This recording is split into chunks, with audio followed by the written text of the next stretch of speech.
భోజనాన్ని అందించే కార్యక్రమం. మరి ఈ యొక్క దాతృత్వం గురించి, దాన గుణం గురించి నేను విన్నానంటే ఈ మండలంలో నేను వినలా.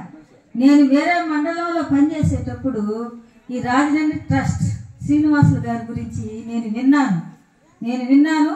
పోయిన సంవత్సరం చూశాను. ఈ సంవత్సరం వచ్చి నా పాఠశాలలో నేను నిర్వహించుకుంటున్నాను.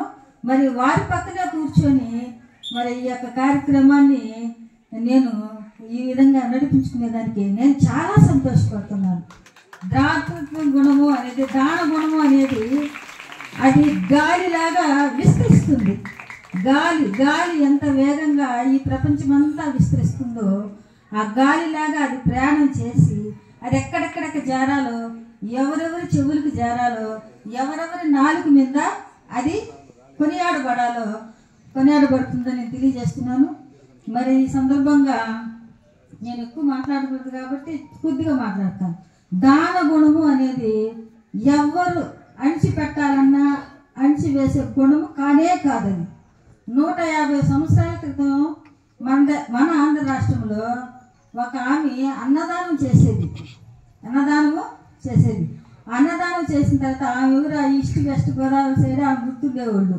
మళ్ళీ ఆమె యొక్క 150 సంవత్సరాల క్రితం పుట్టిన ఆమె యొక్క దాన గుణాన్ని వెలికి తీశారు. ఇప్పుడు ఒక వ్యక్తి పుట్టాడు, పెరిగాడు, చదువుకున్నాడు, రాజకీయాల్లోకి వచ్చాడు. మరి ఆయన ప్రభుత్వాన్ని ఏర్పాటు చేశాడు, ఒక ఉప ముఖ్యమంత్రి అయ్యాడు. మరి ఆమె యొక్క దాన గుణాన్ని 150 సంవత్సరాల క్రితం ఉన్న ఆమె యొక్క దాన గుణానికి ఒక పథకానికి పేరు పెట్టాడు.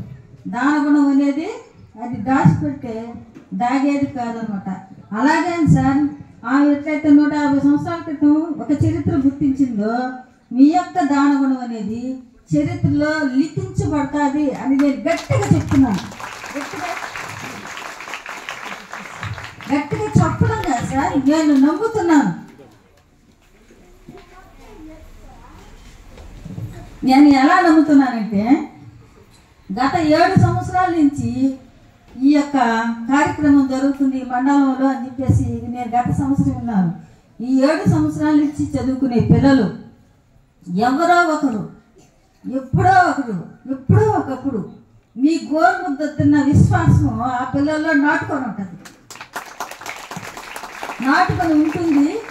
మరియు వాళ్ళు పెరిగి పెద్దయి ఏ స్కాలర్స్ అవ్వచ్చేమో, ఏ రీసెర్చ్ స్కాలర్స్ అవ్వచ్చేమో చెప్పలేదు.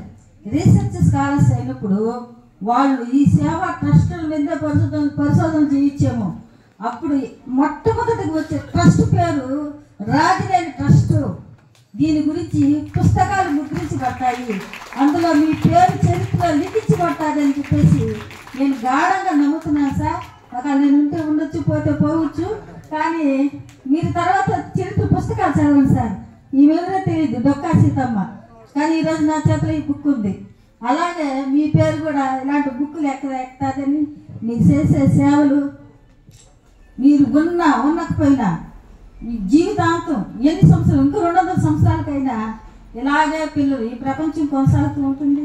ఈ పిల్లలు కొనసాగుతూ ఉంటారు, ఈ పిల్లలు చదువుకుంటూ ఉంటారు. కాబట్టి వీళ్ళ నాళ్ళల్లో మీ పేరు ఎన్నటికీ ఉంటుందని నేను భావిస్తున్నాను సార్. ఈ అవకాశం కలిగించిన